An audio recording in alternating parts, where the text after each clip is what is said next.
My name is Jeanette, and I am 32 years old. Most people would say I am successful as an architect, but my family sees things differently. They believe success means mansions and luxury cars, while I chose a simple rented apartment that fits my values. Last Thanksgiving, my father looked me straight in the eyes and called me a total failure for not owning property.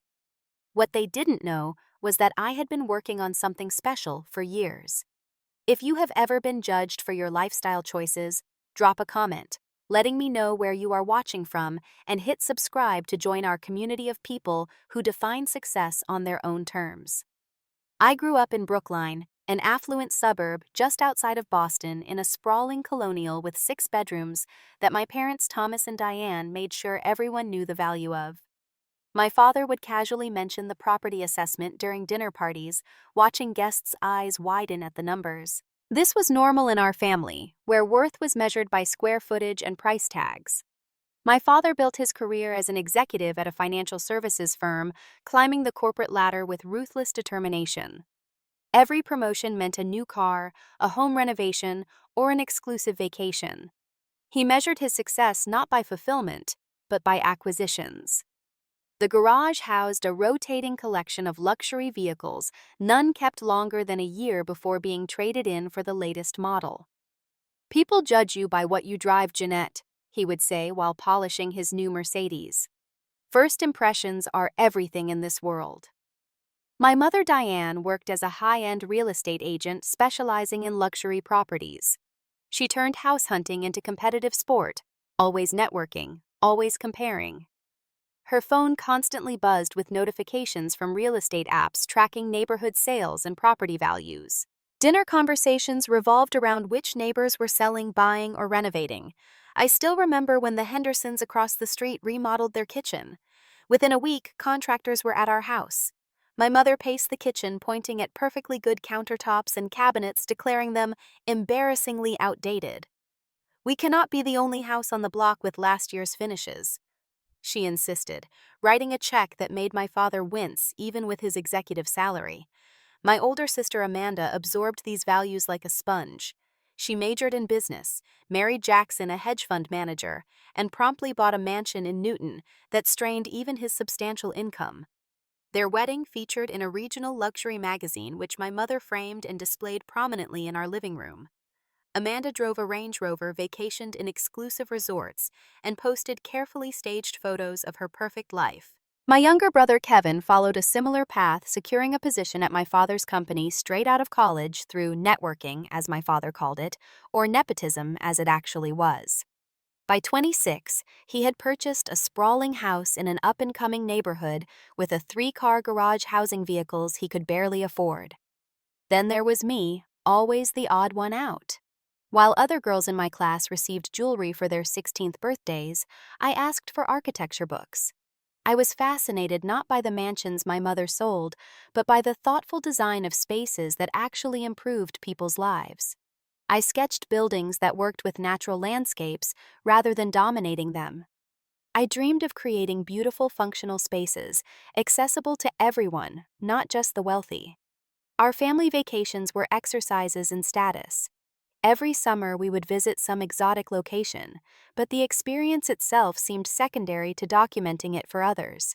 My parents and siblings would spend hours staging photos in front of landmarks, switching outfits to make it appear we had been there longer than we actually were. "Stand straighter, Jeanette," my mother would hiss while arranging us for the perfect shot. "And smile bigger. People need to see how fortunate we are." I would later watch these carefully curated images appear on social media, often with captions about making memories, when my actual memory was of fighting over the best angles and lighting. Initially, my parents supported my interest in architecture. They envisioned me designing mansions for clients like themselves, creating the next wave of luxury homes for my mother to sell. They proudly told their friends about my acceptance to a prestigious architecture program. "She has such an eye for luxury," my mother would brag. "She will revolutionize high-end home design." The first fracture appeared during my sophomore year when I took a course on sustainable urban development. I came home for Thanksgiving buzzing with excitement about affordable housing solutions and environmental design. My father listened for approximately 3 minutes before changing the subject to property values. That evening, I overheard him telling my mother, "It is just a phase. She will grow out of this save the world nonsense once she sees what clients actually pay for." But it wasn't a phase. As I progressed through my education, the distance between my values and my family's grew wider. I became passionate about creating beautiful functional spaces that worked with nature rather than against it. I wrote my thesis on affordable housing that didn't sacrifice aesthetics or quality. When I graduated with honors, my family attended the ceremony, but their congratulations came with qualifiers. "Now you can start designing homes people actually want to live in," my father said, meaning luxury mansions with media rooms and 4-car garages. "I am designing homes people need to live in," I replied, resulting in an awkward silence that would become increasingly common between us. As the years passed, our family gatherings became exercises in polite avoidance of certain topics.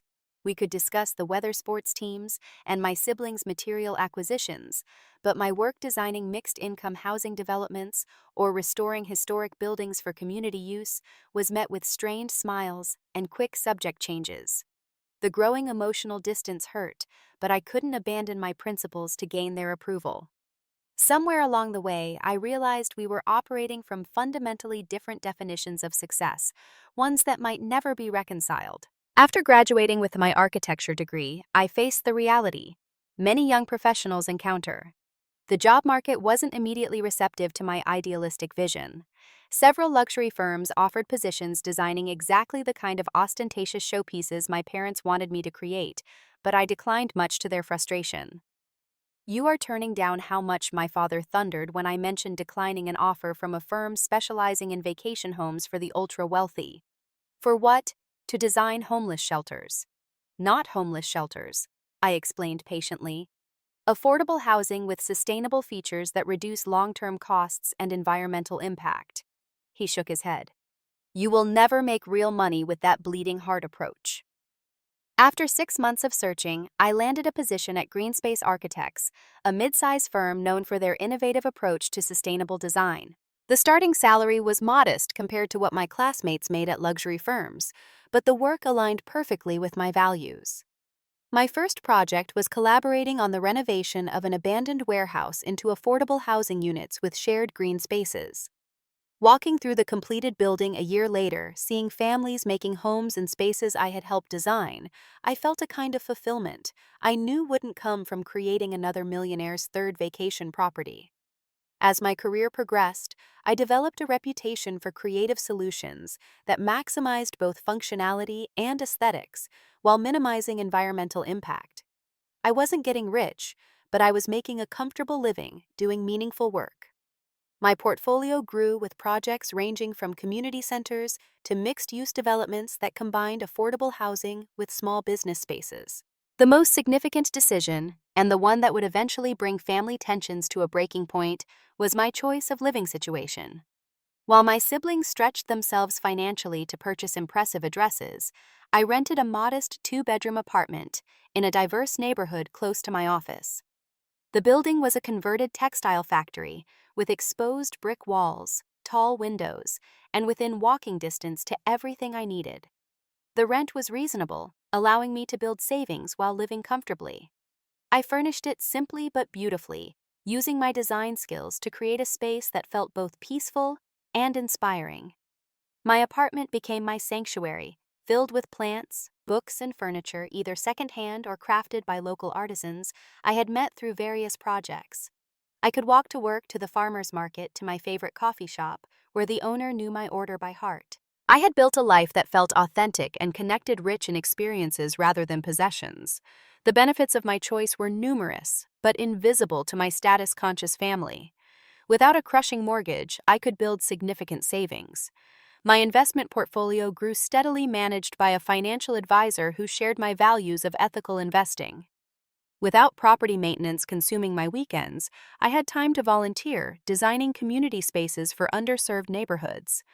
I developed deep friendships with neighbors and colleagues who shared my perspective on what constituted a good life. We gathered for potluck dinners, book discussions, and community improvement projects. These connections provided a sense of belonging that no luxury address could offer. Meanwhile, cracks began to show in my siblings' seemingly perfect lives. Amanda's marriage showed strain under the weight of financial pressure. Her husband worked increasingly long hours to maintain their lifestyle, while she obsessed over keeping up appearances. During our rare sister lunches, she would order the cheapest item on the menu, while commenting on how refreshing it was to be low maintenance for a change. Kevin's situation was equally precarious. His mortgage consumed nearly half his monthly income, and his car payments took another significant chunk.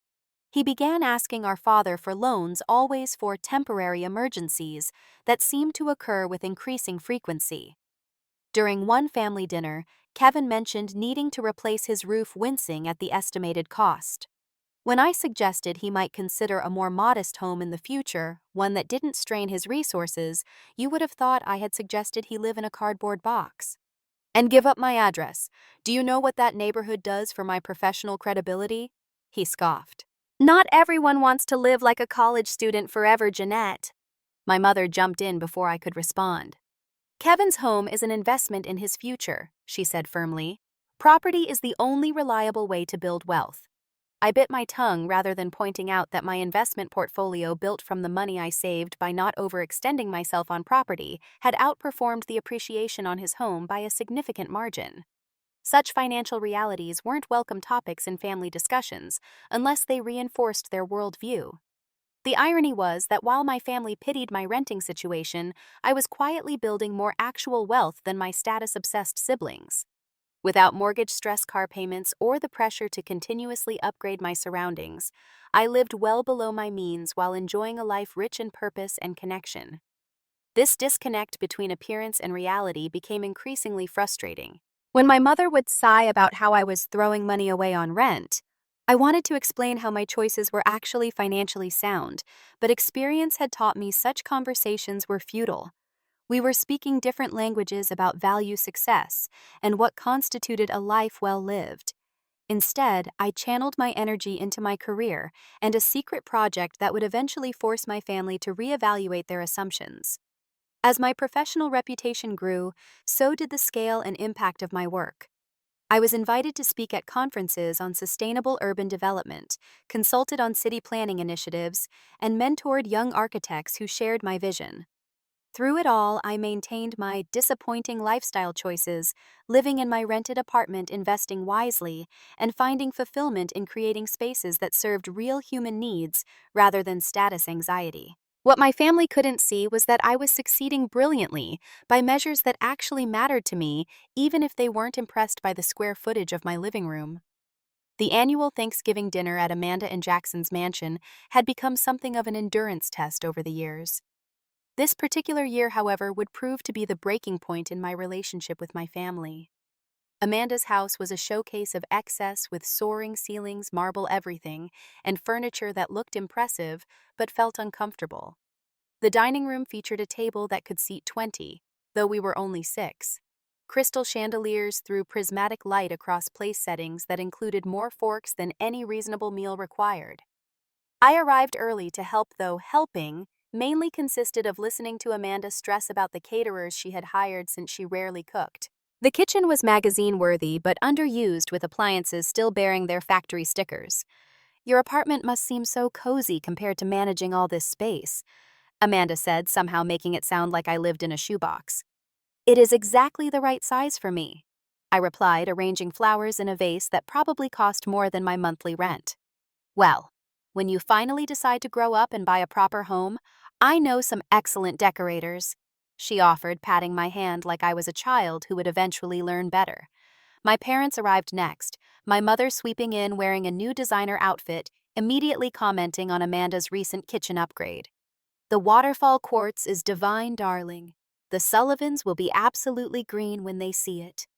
My father followed, already discussing the market with Jackson, their conversation a choreographed dance of name-dropping and figure-quoting. Kevin arrived last, showing off keys to his new BMW, purchased, I suspected, despite the roof repairs his house still needed. The first hour passed in relative peace as we exchanged safe pleasantries over appetizers and wine. Amanda detailed her recent charity gala involvement, which seemed to involve more shopping for the right outfit than actual charitable work. Kevin boasted about a deal he had closed at work, conveniently omitting that his position existed largely due to our father's influence. The conversation shifted when my mother turned to me with her company smile, the one that appeared genuine, unless you knew to look for the tension around her eyes. "So, Jeanette, any exciting developments in your life? Perhaps a new living situation on the horizon?" The question was loaded as it was every time we gathered. "My work is going very well," I answered, deliberately misinterpreting. "The community center project just received a sustainability award, and we have been commissioned for a similar project in the next county." "How nice," my mother said in the same tone she might use to acknowledge a child's finger painting. "But I meant personal developments. You know, putting down roots, building equity." "I am very happy with my current situation," I said simply. "My apartment is perfect for my needs." Amanda jumped in. "Did you hear the Martins sold their place? 4.2 million, can you believe it? The market in our neighborhood is just exploding." "Smart people." My father nodded approvingly. "Property is always the answer. Speaking of which, I have been meaning to talk about my retirement plans and what that means for the family legacy." He launched into a detailed account of his investment properties, the vacation home in the Berkshires, and his plans to divide these assets among his children. I noticed he spoke primarily to Kevin and Amanda, as though I were merely an observer, rather than an equal participant in this family legacy. "Of course," he added, almost as an afterthought, "Jeanette's portion might need to be managed differently, given her lack of experience with property ownership." The implication was clear. At 32, I was somehow less financially responsible than my siblings because I chose not to sink my money into an overpriced house. "Actually," I began, "I have been managing my investments quite successfully." "Investments." My mother's laugh was brittle. "Darling, until you own property, you haven't really begun investing." "That is simply not true," I said, trying to keep my voice even. "My portfolio is diversified and growing steadily." "Playing with stocks is gambling, not investing," my father dismissed. "Real estate is the only true security." Kevin jumped in. "Seriously, Jeanette, you are an architect. It is bizarre that you, of all people, rent. What does that say to potential clients?" "It says I make choices based on what works for my life, not for appearances." I answered, feeling the familiar tightening in my chest that these conversations always triggered. "Appearances matter," my mother insisted. "What will people think when they learn our daughter lives like a college student?" "I don't live like a college student," I replied, my patience wearing thin. "I live like a professional who prioritizes financial freedom and flexibility over being house poor." Amanda gave me a pitying look. "It is okay to admit you just can't afford to buy in this market, Jeanette. Not everyone can." The fact that I could afford to buy but chose not to was incomprehensible to them. Before I could respond, my father set down his wine glass with enough force to make the crystal ring. "Enough excuses," he said, his voice carrying that authoritative tone he used in board meetings. "The truth is, you are 32 years old and have nothing substantial to show for it. You're a total failure by any reasonable measure of success." The table fell silent. Even my mother looked slightly uncomfortable with his bluntness, though she quickly rallied. "What your father means," she explained as though I needed translation, "is that we worry about your future. At your age, I owned property. Your siblings own property. It is concerning that you don't see the importance of this basic milestone." "Concerning is an understatement," my father continued, warming to his topic. "It is embarrassing. My colleagues ask about my children, and what am I supposed to say? My daughters. One has a beautiful home in Newton, and the other rents an apartment like some recent graduate with student loans." "My apartment is beautiful," I said quietly, "and my career is thriving." "Drawing up plans for low-income housing is hardly thriving," Kevin scoffed. "When was the last time you designed something people actually wanted to see? People who can't afford your mortgage actually need places to live too," I shot back. My father shook his head. "The problem is you lack ambition, always have. Playing at being socially conscious when you should be building your own security." "I am secure," I insisted. More secure than buying a house I can barely afford just to impress people I don't even like. The table fell silent again, my siblings exchanging glances. Amanda cleared her throat. I think what Jeanette means is that she has different priorities, which is valid, I suppose. It is not valid, my father replied flatly. It is failure, pure and simple. Look at your brother younger than you and already a homeowner with a proper car and a career trajectory. A career handed to him by you, I pointed out immediately, regretting my words when I saw Kevin's face flush with anger. At least I understand how the real world works, Kevin snapped. While you are playing architect for the masses, some of us are building something meaningful. Like what debt? The words escaped before I could stop them. My mother gasped. Jeanette, apologized to your brother immediately. Instead, I stood up, my napkin falling to the floor. I think I should go before this gets worse. Running away from uncomfortable truths won't change them, my father said. The fact remains that you are a disappointment. When I was your age, I know exactly what you had at my age. I interrupted something I rarely dared to do. And I know what it cost you. The difference between us is that I'm not willing to pay that price. I grabbed my coat and bag, ignoring my mother's protests and Amanda's half-hearted suggestion that I stay for dessert. The last thing I heard as I closed the front door was my father's voice. This is what happens when you coddle children. They never grow up. The drive back to my apartment was a blur of tears and frustration. Years of similar judgments flooded my memory, each one a paper cut to my sense of self. I had built a life that aligned with my values, that brought me fulfillment, and allowed me to contribute meaningfully to my community. Yet in my family's eyes, I was nothing without the right address. When I finally arrived home, I entered my apartment with new eyes, seeing it as my family might. The exposed brick walls, the tall windows that flooded the space with natural light, the carefully curated furniture that prioritized comfort over showiness. The bookshelves filled with architectural volumes and travel mementos. The plants thriving on every available surface. The kitchen where I actually cooked meals, rather than just photographing them for social media. It was modest by their standards, certainly. But it was honest. It was mine. And unknown to them, it was only part of the story. I spent that night questioning everything about my relationship with my family. Was I seeking their approval even while rejecting their values? Was I making choices in opposition to theirs, rather than truly following my own path? And most painfully, would they ever see me as successful on my own terms? Morning brought clarity along with an unexpected email. The final piece of my 3-year project was falling into place, and with it a decision about how to move forward with my family. The story of my secret project began 3 years earlier, though its roots stretched back to my earliest architectural dreams. While my family believed I was simply stagnating in my rental apartment, I had been quietly working on something that would eventually challenge everything they thought they knew about me. It started during one of my weekend exploration walks through the city. I loved discovering different neighborhoods, appreciating architectural details others might miss, imagining the histories contained within old buildings. On this particular Saturday, I wandered into an area undergoing the early stages of revitalization, where neglected historic structures stood alongside newly opened coffee shops and art galleries. At the corner of Maple and 4th Street stood a magnificent but severely neglected building from the 1920s. Once a bank, then briefly a department store, it had been abandoned for nearly a decade, its grand facade marred by graffiti, its windows boarded up. Yet beneath the neglect, I could see the incredible bones of the place, the craftsmanship that modern buildings rarely featured. I stood staring up at it mentally, stripping away the decay, envisioning what it could become. A passing local noticed my interest. "Shame about that old place," he commented. "Been sitting empty forever. City keeps trying to find a buyer who will preserve it rather than demolish it, but no one wants the headache of a historical renovation."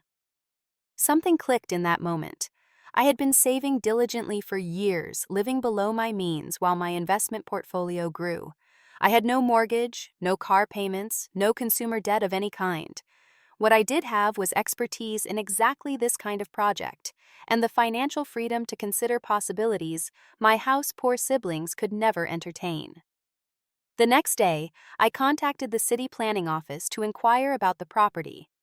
What followed was a crash course in real estate acquisition, historical preservation requirements, zoning regulations, and commercial property financing.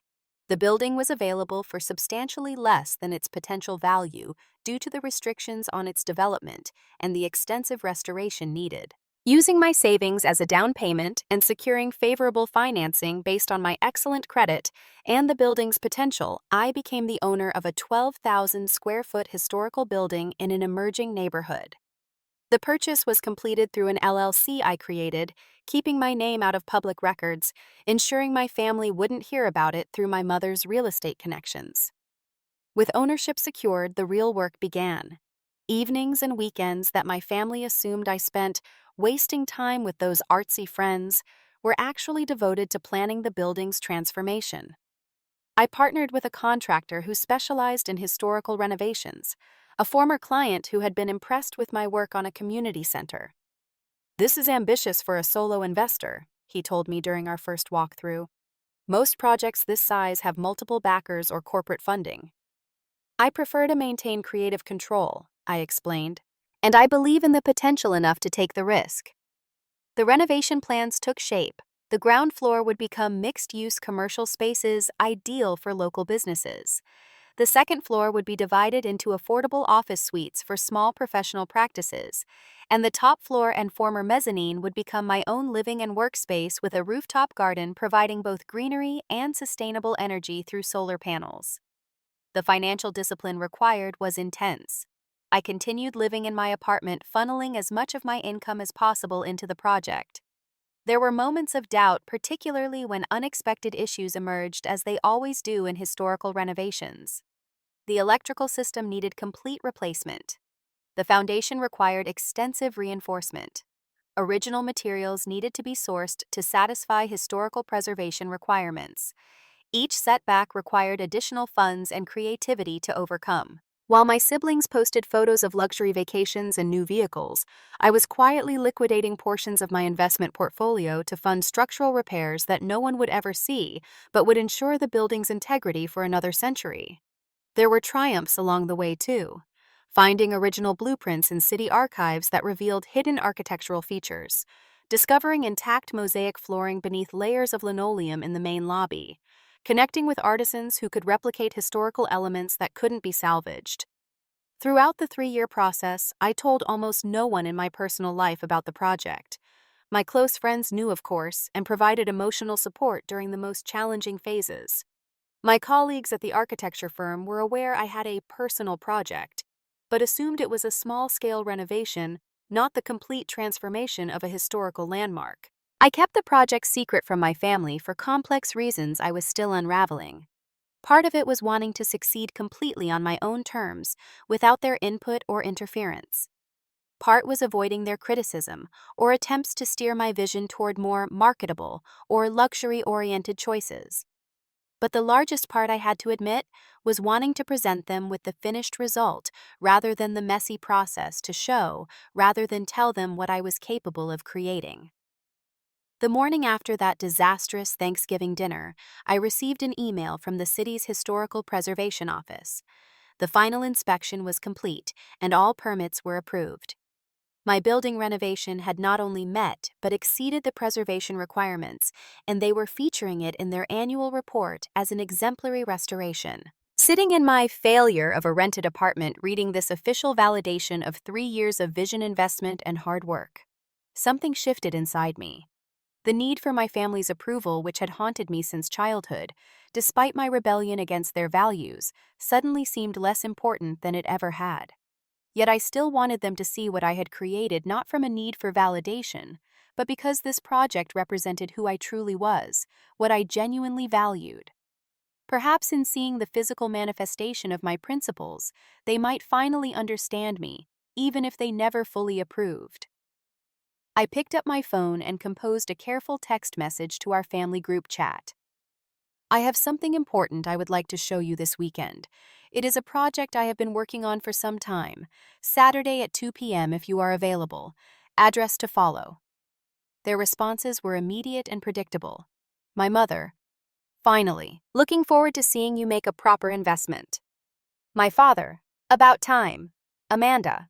Ooh, house hunting need interior design advice. Kevin. Welcome to the property ladder, sis. They had already constructed a narrative that fit their worldview. I was finally coming to my senses and embracing their definition of success. I didn't correct them. Some revelations were better experienced than explained. The week between Thanksgiving and the planned family visit was filled with final preparations, both physical and emotional. While the building was essentially complete, I wanted everything to be perfect for this unveiling. I deliberated carefully over how to phrase my invitation text. It needed to pique their interest without revealing too much while also avoiding outright deception. When I finally sent it, their responses confirmed they had made exactly the assumptions I expected. They believed I was finally growing up, according to their definition, probably looking at condominiums or townhouses that would mark my entry into property ownership. My mother called almost immediately after receiving the text. "Darling, I am so pleased you are finally taking this step," she gushed. "Do you need me to connect you with a good mortgage broker? The Henderson's son just got into the business and is very accommodating with first-time buyers." "I have all the financial aspects handled," I assured her. "I just want you all to see the place on Saturday." Of course," she said.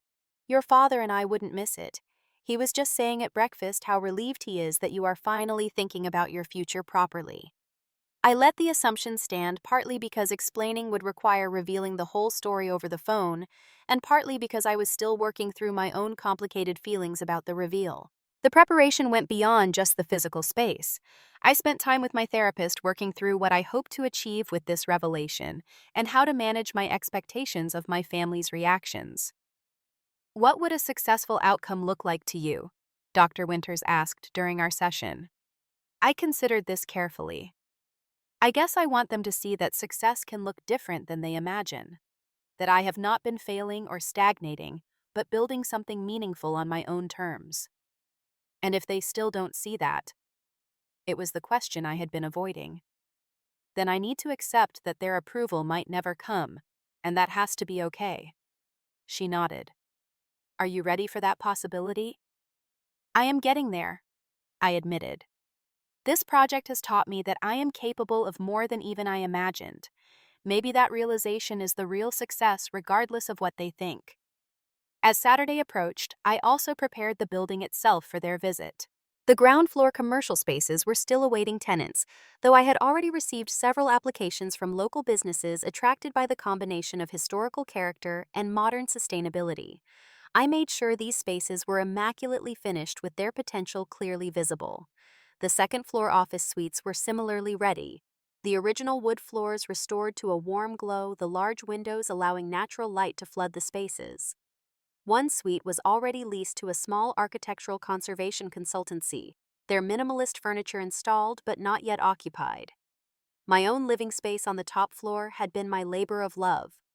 Unlike the characterless luxury of my siblings' homes, every element had been chosen with care and purpose. The open plan incorporated the original bank mezzanine, now a library and reading area overlooking the main living space. The kitchen featured salvaged marble from the building's original counters, repurposed into a stunning island. The primary bedroom included a restored bank vault door leading to the ensuite bathroom, a whimsical touch that preserved the building's history. The rooftop garden was my pride and joy, with raised beds for vegetables and herbs, seating areas for entertaining, and solar panels that provided much of the building's energy needs. The city skyline view was breathtaking, especially at sunset, when the old and new buildings caught the golden light. Friends came by to offer moral support the night before the big reveal. Sophia, a landscape architect I had met through a community garden project, brought wine and reassurance.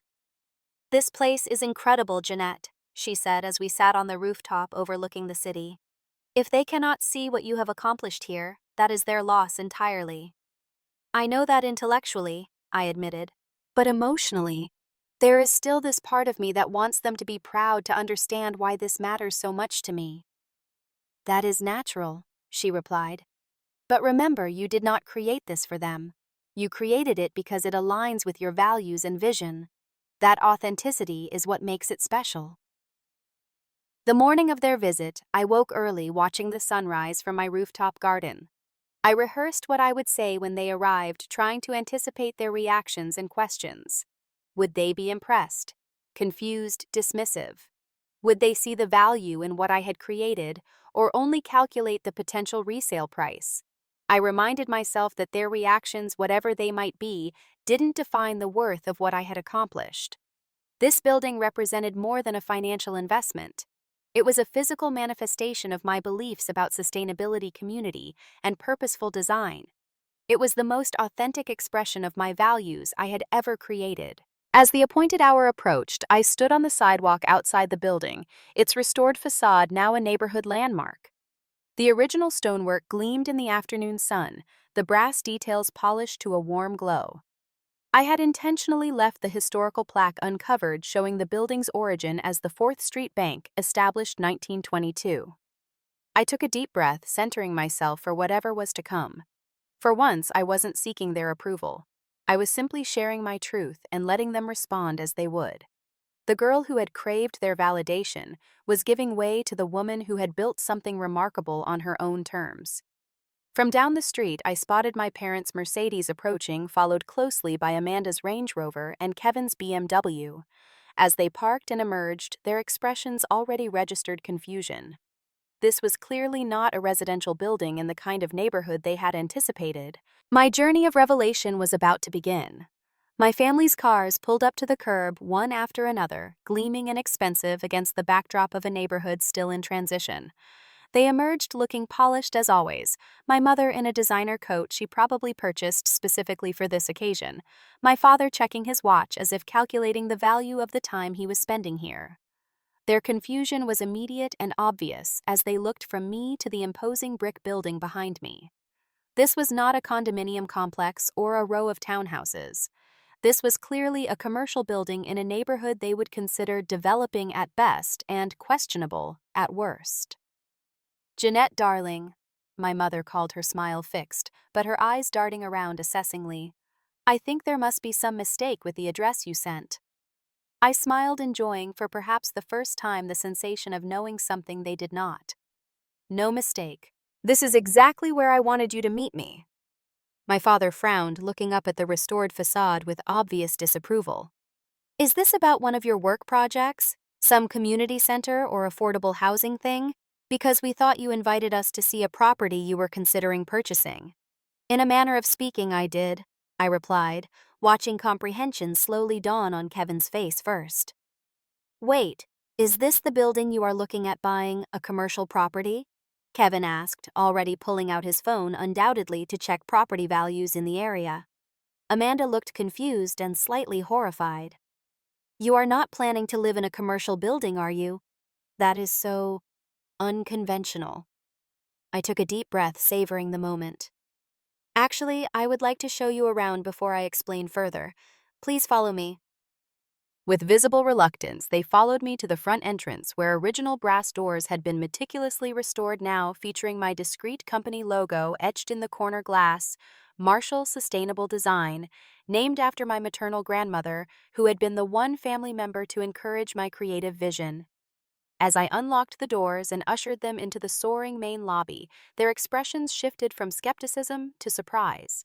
The space was magnificent, with the original marble floors restored to a soft luster Art Deco light fixtures, casting a warm glow on walls where I had preserved sections of the original bank's ornate plasterwork alongside modern minimalist design elements.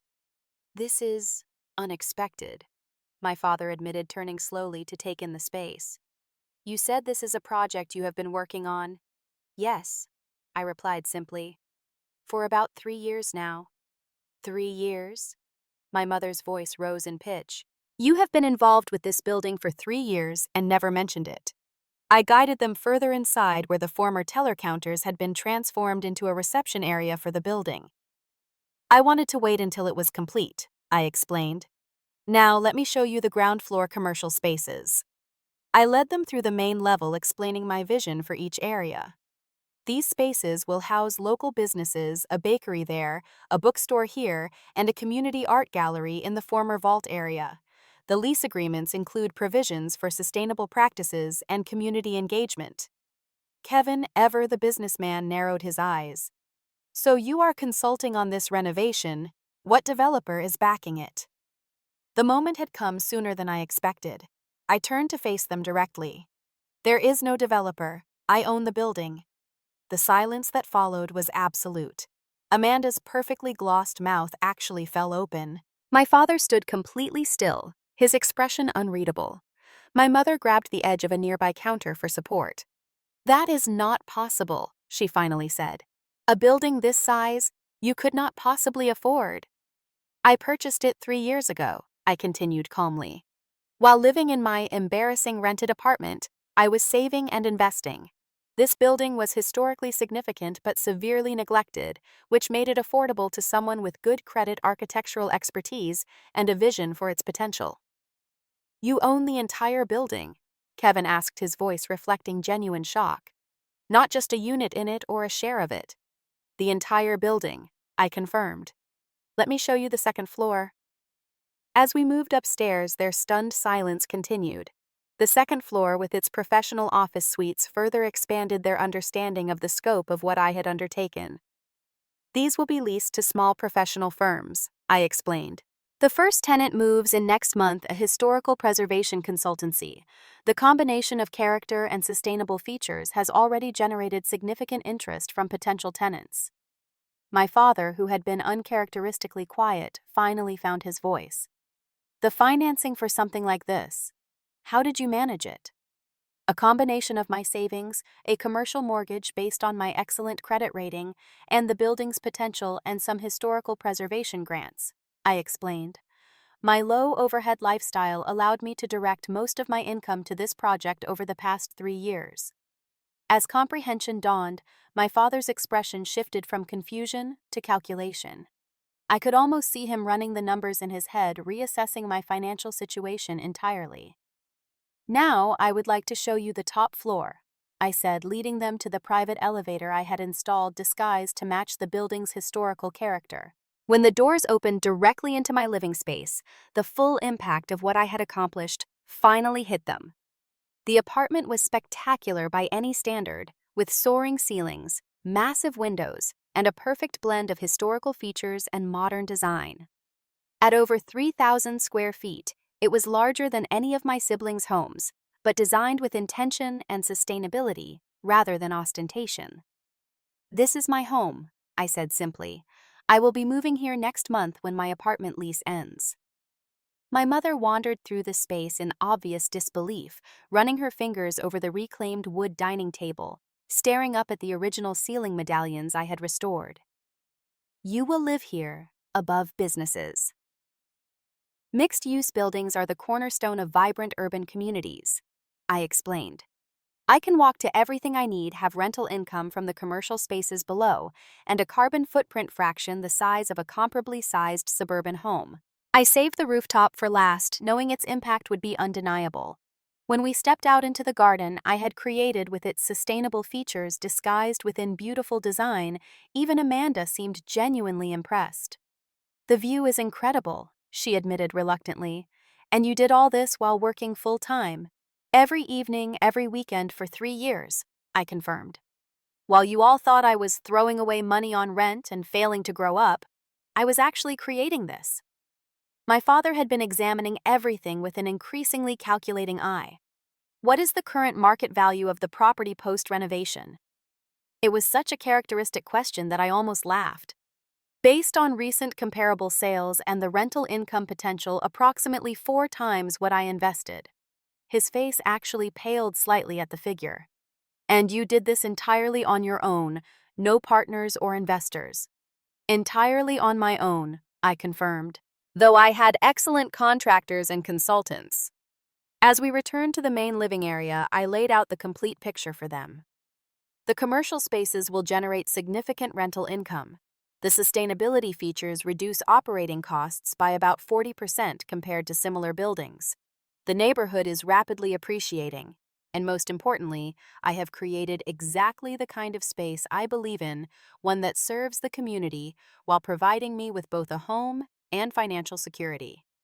I showed them the architectural magazines that had already featured the renovation, the sustainability award the building had received, and the waiting list of potential commercial tenants attracted by both the beautiful space and the environmental features. Kevin studied one of the magazines, his expression complex. "This is actually impressive." He admitted the word, seeming to cost him something.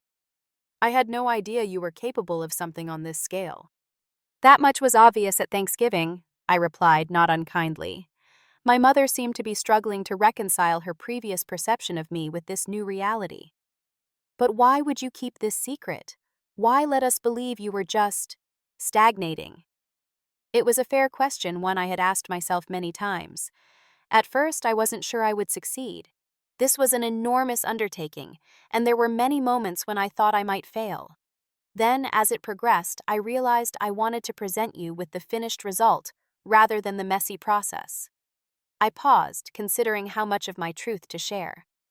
And honestly, I was tired of having my choices questioned and criticized. This project was deeply personal to me. I needed to complete it on my own terms without having to defend my vision or approach. My father, ever practical, had moved past the initial shock and was now clearly reassessing my financial acumen. "The return on investment is remarkable," he acknowledged, "though you took on considerable risk." "Calculated risk," I corrected, "based on thorough research and expertise in a field I understand intimately. Not so different from your investment approach, just applied to different values." We gathered in the kitchen area where I had prepared a simple spread of local sustainable foods. As they took in the entirety of what I had accomplished, I explained my philosophy of success more explicitly than I ever had before. I believe true success comes from financial independence without ostentatious display, I told them. From creating something beautiful and functional that serves a purpose beyond showing off wealth. From contributing to community revitalization rather than isolated luxury. From living according to one's values without compromising them for appearances or approval. Amanda, who had been unusually quiet, finally spoke. "You really did all this while we were judging you for not buying a house." Her tone held a note I rarely heard from her, something like regret.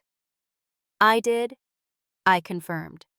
"And I did it without family connections or help, without sacrificing my principles, and without going into the kind of debt that keeps you up at night." For the first time in my adult life, I saw something like genuine respect in my father's eyes. Whether it was for the financial success, the scale of the project, or the independence with which I had accomplished it, I couldn't say. But it was there unmistakably. My mother, ever concerned with appearances, was already shifting her narrative. "I always knew Jeanette had a unique vision," she said, as if this had been her position all along. "So creative, so independent." Kevin seemed the most genuinely affected, looking around with an expression that suggested he was reevaluating his own choices. "And you have no mortgage on your actual living space since the commercial rents cover the building costs." "Exactly," I confirmed. Financial freedom was always more important to me than the appearance of success. As they prepared to leave, visibly processing everything they had seen, I realized that whether or not they fully understood or approved of my path, they could no longer dismiss it. I had created something undeniably successful by any measure, even theirs. What I hadn't expected was how little their approval suddenly seemed to matter. In the weeks and months following my family's visit to the building, our relationships shifted in subtle but significant ways. The immediate aftermath was somewhat awkward as they struggled to reconcile their previous perception of me with this new reality. My father was the first to attempt saving face. The very next day, he called with questions about my investment strategy, the commercial real estate market, and tax advantages I might be leveraging. It was his way of acknowledging my accomplishment without directly admitting he had been wrong about me. "You should consider diversifying into residential properties next," he suggested, unable to completely abandon his role as advisor. "I know some promising developments in the suburbs." "I am focusing on making this building a success first," I replied. "But I appreciate the suggestion." My mother's approach was more socially oriented. Within a week, she had mentioned my daughter's historical restoration project to everyone in her social circle.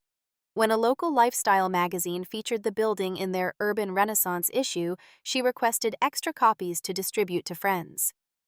"Darling, the Sullivans are simply dying to see your building," she told me during one call. Would next Saturday work for a small tour? Nothing elaborate, just 8 or 10 couples who are fascinated by historical architecture.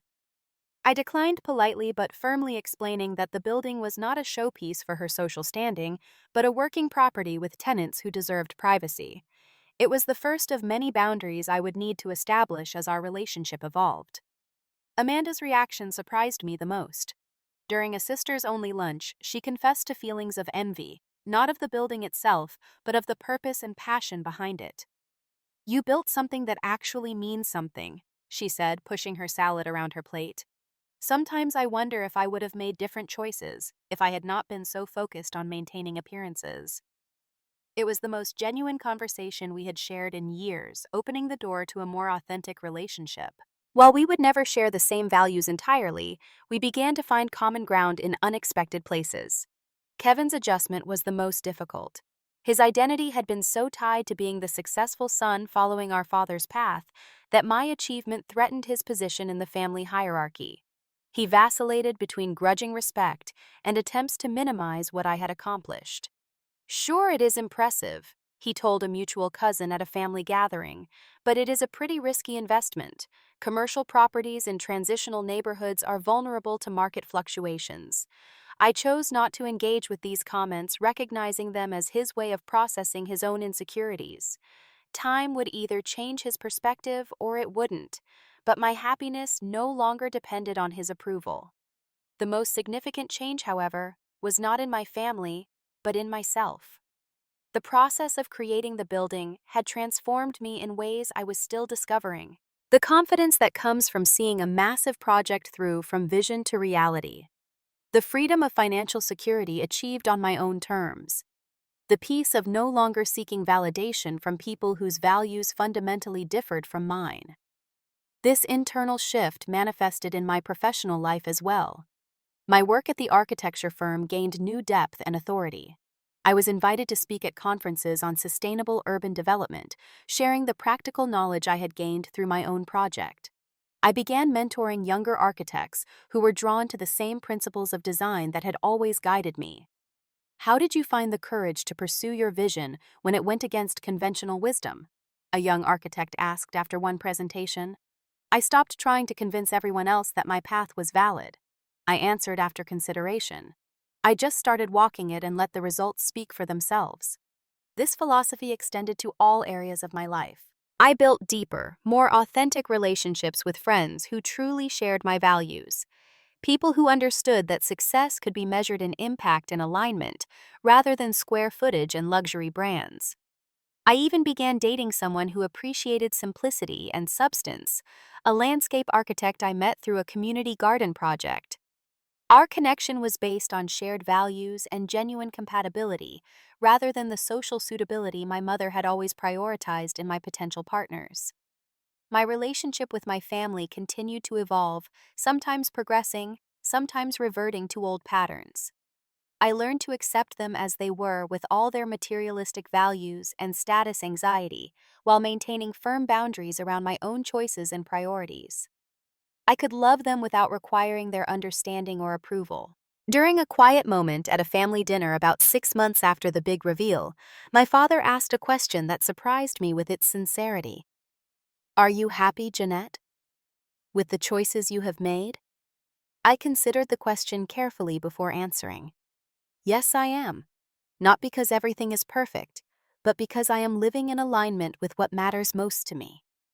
He nodded slowly. "I may not fully understand your path, but I can see that you walk it with conviction." It was not complete understanding, but it was acknowledgement, and for now, that was enough. On a warm evening the following spring, I hosted a community event in the building's courtyard, celebrating the first anniversary of the restoration's completion. Local businesses, tenants, neighbors, and friends gathered to share food, music, and conversation in the space I had created. Looking around at this diverse group of people enjoying a place that would not exist without my vision and persistence, I felt a profound sense of fulfillment.